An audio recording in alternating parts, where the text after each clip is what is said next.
এ কেমন কথা? বাড়ির পোষা কুকুর নাকি গৃহশিক্ষক? শুনতে অবাক লাগলেও এমনই ঘটনা ঘটেছে। টেবিলের উপর দুই পায়ে স্থির দৃষ্টিতে কড়া পাহারা একটাই কাজ।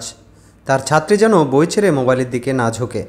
দেখতে অদ্ভুত লাগলেও চীনের গুইজো প্রদেশে একজন বাবা এমনই এক চমক উপায় বের করেছেন যেন মেয়ের পড়াশোনার মনোযোগ বাড়ানোর জন্য, যেন পড়াশোনায় ফাঁকি দিয়ে মোবাইল টিপতে না পারে। শুরুটা হয়েছিল একদম ভিন্নভাবে। একদল ছোটবেলার পোষা কুকুরকে প্রশিক্ষণ দিয়েছিলেন খাবার পাহারা দিতে। উদ্দেশ্য ছিল বাড়ির বিড়াল যেন খাবার চুরি করতে না পারে।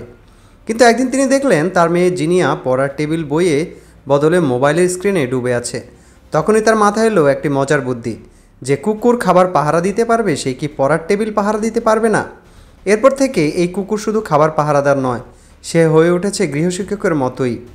মেয়েকে পাহারা দেওয়ার কাজে ব্যবহার করেন। জিনিয়া প্রথম এই বিষয়টি বেশ মজা পেলেও ধীরে ধীরে বুঝতে পারেন এটি সত্যিই কাজে এসেছে।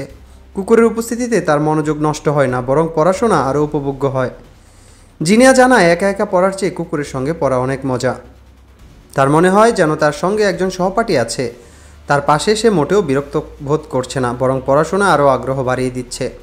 শুধু পড়াশোনা নয়, পাণ্ডুয়ানের দায়িত্ব আরও বেড়ে গেছে। এখন সে শুধু পড়ার পাহারাদার নয়, পিয়ানো অনুশীলনের সময়ও পাহারা দেয়। পাণ্ডুয়ানের এই অদ্ভুত ভূমিকা এখন সোশ্যাল মিডিয়ায় বেশ আলোচনার ঝড় তুলেছে।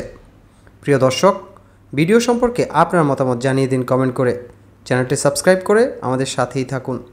News desk, news plus.